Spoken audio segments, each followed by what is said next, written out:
Hello lovelies, welcome back. आज है 15 अक्टूबर 2021। स्वागत है आपका prelims pointers daily newspaper analysis में। चलिए देखते हैं आज के लिए हमारा न्यूज़ में कौन कौन सा इम्पॉर्टेंट आर्टिकल्स रहा है। तो सबसे पहले एक इम्पॉर्टेंट आर्टिकल जो न्यूज़ में मुझे दिखा वो एयर क्वालिटी इंडेक्स के बारे में। तो एयर क्वालिटी इंडेक्स कौन रिलीज करता है? Air quality index is released by central Pollution Control board, okay, CPCB, central Pollution Control board. तो सेंट्रल पॉल्यूशन कंट्रोल बोर्ड जो है ये पॉल्यूशन के लिए है, लेकिन it was constituted under which act? It was constituted under water prevention and control of pollution act 1974। तो पहले ये water prevention and control of pollution act के द्वारा बना गया था। फर्दर इसको इंटरेस्ट कर दिया power and function under air pollution act, air prevention and pollution act. तो एग्जाम में ये 1981 का, तो एग्जाम में अगर बोलेगा कि central Pollution Control board water act के अंदर मिला था, तो जनरली हम सोचेंगे कि ये पॉल्यूशन है तो नॉर्मली ये एयर से रिलेटेड होना चाहिए, but why water in the option? But answer इसका सही होगा ये वाटर, क्योंकि ये वाटर एक्ट के द्वारा बनाया गया था 1974 में। लेटर ऑन उनको और पावर्स एंड फंक्शंस दे दिया गया था इंट्रस्ट करके from the air prevention and control of pollution act. तो ये एयर क्वालिटी इंडेक्स जो कैलकुलेट करते हैं वो 8 मेजर पॉल्यूटेंट्स को लेकर के हम कैलकुलेट करते हैं। तो ये पॉल्यूटेंट्स के नाम इंपॉर्टेंट है जो आपको याद करने हैं। ये कौन कौन सा पॉल्यूटेंट है? एक ओजोन आपका होगा ही, क्योंकि आप ओजोन ओजोन हमेशा सुनते रहते हैं। ये particulate matter number 10 and number 2.5, carbon monoxide, sulphur dioxide, nitrogen dioxide, ammonia and lead. तो ये 8 आपके एयर पॉल्यूटेंट्स हैं, मेजर एयर पॉल्यूटेंट्स, जिनका नाम आपको याद होना चाहिए। मैं वापस एक बार रिपीट करती हूँ। ये है ozone, PM10, 2.5, carbon monoxide, sulphur dioxide, nitrogen dioxide, ammonia and lead. Okay, इसी से रिलेटेड एक सिमिलर टाइप का इनिशिएटिव है जिसको हम सफर बोलते हैं, एंड ये जो इनिशिएटिव है ये मिनिस्ट्री ऑफ अर्थ साइंस के अंदर आता है। ठीक है, तो ये जो सफर इनिशिएटिव है ये कौन कौन सा आपका पॉल्यूटेंट्स को कवर करता है? तो कुछ इसमें सेम है, कुछ डिफरेंट है। जैसे 2.5, 2.7 ऊपर भी है, ozone, carbon monoxide, nitrogen oxide, sulphur dioxide. यहाँ पे जो एक्स्ट्रा है वो आपको ध्यान देना है, एक बेंजीन है, टाउलिन है, जाइलिन है एंड मर्क्यूरी है। आई नो ये बहुत सारा है एंड याद करना इस चीज़ को डिफिकल्ट होगा, बट आपको ध्यान देना पड़ेगा इन चीज़ों में, बिकॉज जनरली यूपीएससी क्वेश्चन ऐसे प्रिपेयर करती है कि आपको सफर इनिशिएटिव के अंदर कौन कौन सा पॉल्यूटेंट्स मॉनिटर्ड हो रहा है उसके बारे में पूछेगी। तो ये ध्यान देना, एक बेंजीन, टाउलिन, जाइलिन एंड मर्क्यूरी। इसको आज लिख लो, 2-3 बार देखना तो याद हो जाएगा ये। चलो फिर नेक्स्ट टॉपिक पे चलते हैं हम। नेक्स्ट टॉपिक हमारा सांघाई कॉरपोरेशन के ऊपर था। तो सांघाई कॉरपोरेशन क्या है? सांघाई कॉरपोरेशन एक इंटरगवर्नमेंटल इंटरनेशनल ऑर्गेनाइजेशन है। ये कब क्रिएट किया गया था? 2001 में क्रिएट किया गया था। ये political, economic and military organisation है जो पीस एंड सिक्योरिटी के डोमेन में काम करता है। ये जो सांघाई कॉरपोरेशन है इसका ऑफिशियल लैंग्वेज ध्यान देना ये रशियन एंड चाइनीज है। ओके, इसका जो सेक्रेटेरिएट है वो बीजिंग में है। ओके, एंड देन एक इम्पॉर्टेंट पॉइंटर जो इसके लिए है वो executive committee of regional anti terrorist structure, जिसको रैट्स बोलते हैं, ये भी सांघाई कॉरपोरेशन के अंदर आता है। ये रैट्स एंटी टेररिस्ट स्ट्रक्चर है, ये आपका एससीओ के अंदर आता है। ओके, इसका चेयरमैनशिप जो होता है वो रोटेट होता है, it's by rotation between the member states. अब हमें मेंबर स्टेट्स कौन कौन से हैं ये ध्यान रखना इंपॉर्टेंट है। तो इसका जो इनिशियल मेंबर था जिसको शांघाई 5 बोलते थे, ओके, तो वो था Kazakhstan, China, Kyrgyzstan, Russia and Tajikistan. ये इसका मेंबर्स था इनिशियल फेजेस में। ध्यान रखो यहाँ पे आपका उज्बेकिस्तान एंड तुर्कमेनिस्तान नहीं है स्टार्टिंग में। ओके, उसके बाद क्या हुआ, कुछ टाइम के बाद उज्बेकिस्तान ने शांघाई 5 को ऐड हो गया, उज्बेकिस्तान इसमें। तो हमारा जो सेंट्रल एशिया का जो हम Kyrgyzstan, Kazakhstan, Tajikistan, Turkmenistan and Uzbekistan पढ़ते हैं, ये सारे ऐड हो गए, लेकिन याद रखना तुर्कमेनिस्तान नहीं ऐड हुआ है, ये है आपका, ठीक है। और इसके साथ में हमारा कौन सा कंट्री है, एक रशिया है हमारा, ओके। ये सारा हो गया। Later in 2017 India and Pakistan ने भी इनको ऐड कर लिया, ओके। तो ये सारे मेंबर्स हो गए। ये न्यूज़ में आज इसलिए था क्योंकि ईरान जो है वो 9th कंट्री बन गया है जिन्होंने सांघाई कॉर्पोरेशन ऑफ इंडिया को ज्वाइन किया है, ओके। तो आपको याद रखना है कौन कौन सा, Kazakhstan, Kyrgyzstan, Uzbekistan, Tajikistan, but not Turkmenistan, okay. India and Pakistan ने 2017 में ऐड किया था, रशिया पहले से था इसमें, and Russia and China, and recently इसको हमारे एक कंट्री ने ज्वाइन किया है जिसका नाम है ईरान, ओके। तो नेक्स्ट टॉपिक देखते हैं। नेक्स्ट टॉपिक यूएनएचआरसी के ऊपर है, ओके।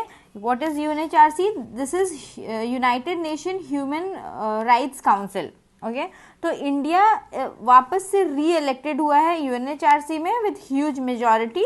तो ये न्यूज़पेपर का कटिंग है, ये हमारे न्यूज़ में था, तो यूएनएचआरसी हमारे लिए इंपॉर्टेंट हो जाता है। चलिए देखते हैं क्या है यूएनएचआरसी। ये एक इंटरगवर्नमेंटल बॉडी है यूनाइटेड नेशन सिस्टम के अंदर। ये रिस्पॉन्सिबल किस लिए है? ह्यूमन राइट्स का प्रोटेक्शन करने के लिए अराउंड द वर्ल्ड, ओके। इस कितने मेंबर्स से बना हुआ है ये? 47 यूनाइटेड नेशन मेंबर स्टेट्स, और इनको इलेक्ट कौन करता है? By united nation general assembly, okay. They serve for a period, member of this council, they serve for a period of 3 years. तो इनका टर्म होता है 3 years, but they are not eligible for immediate re-election after serving 2 consecutive terms. मतलब आप 2 बार 2 consecutive terms के लिए अगर UNHRC में रह चुके हैं तो 3rd ईयर वापस से आप री-इलेक्ट नहीं हो सकते। तो ये एक इम्पॉर्टेंट पॉइंट है, और इंडिया हमारा रिसेंटली री-इलेक्ट हुआ है, ओके। इंडिया पहले से था यूएनएचआरसी में, वापस से India got re-elected, okay. India has re-elected to the united nation human rights council for the 2022-2024 term on Thursday with an overwhelming majority in the General Assembly, with New Delhi's envoy here describing the election as a robust endorsement of the country's strong roots in democracy, pluralism and fundamental rights enshrined in the Constitution. ये आज का news था। तो ये UNHRC से related ये important information है। अगर मैं इसको समराइज करूँ तो यूएनएचआरसी ह्यूमन राइट्स का वॉच डॉग टाइप में है। ये ह्यूमन राइट्स को देखता है। 47 मेंबर स्टेट्स है जो सेलेक्ट होते हैं यूएनजीए के द्वारा। इनका टर्म 3 इयर्स का होता है, और ये कंजिक्यूटिव 2 टर्म के लिए काम कर सकते हैं। 3rd में ये रीएलेक्ट नहीं हो सकते, और इनका हेडक्वार्टर है स्विट्जरलैंड। तो ये इतना इंपॉर्टेंट पॉइंट्स आपको यूएनएचआरसी के लिए याद रखना है। चलिए नेक्स्ट टॉपिक देखते हैं। नेक्स्ट टॉपिक जो था हमारा वो ग्लोबल हंगर इंडेक्स के बारे में था। तो ये ग्लोबल हंगर इंडेक्स एक रिपोर्ट है जो पब्लिश किया गया है। कौन पब्लिश करता है इस रिपोर्ट को? बहुत इंपॉर्टेंट है, बिल्कुल ध्यान दीजिएगा ये चीज़। Concern Worldwide and Welthungerhilfe, ये 2 ऑर्गेनाइजेशन है जो आपकी ग्लोबल हंगर इंडेक्स को पब्लिश करती है, ओके। अब ये जो हंगर इंडेक्स है इसको कैलकुलेट करने का 4 इंडिकेटर होता है। देखिए बहुत सारे रिपोर्ट आते हैं और हर रिपोर्ट्स के कुछ कुछ इंडिकेटर्स होते हैं, बट हमेशा हर रिपोर्ट्स के उन इंडिकेटर्स को याद करना ज़रूरी नहीं होता है। बट कुछ कुछ रिपोर्ट्स ऐसे होते हैं जो बहुत इंपॉर्टेंट होते हैं, उनके हमें जो सब इंडिकेटर्स हैं उन पे भी ध्यान देना होता है। तो इनका जो 4 इंडिकेटर है वो under nourishment, child wasting, child stunting and child mortality है। अब ये क्या होता है child wasting, child stunting? You might be aware about under nourishment and mortality, but generally लोग कंफ्यूज होते हैं वेस्टिंग एंड स्टंटिंग के बारे में। तो थोड़ा क्लियर कर लेते हैं इस कॉन्सेप्ट को हम, ओके। तो चाइल्ड वेस्टिंग क्या होता है? चाइल्ड वेस्टिंग में क्या होता है, वो children who are age of 5 साल की उम्र में है, बट उनका जो वेट है that weight is low for their height.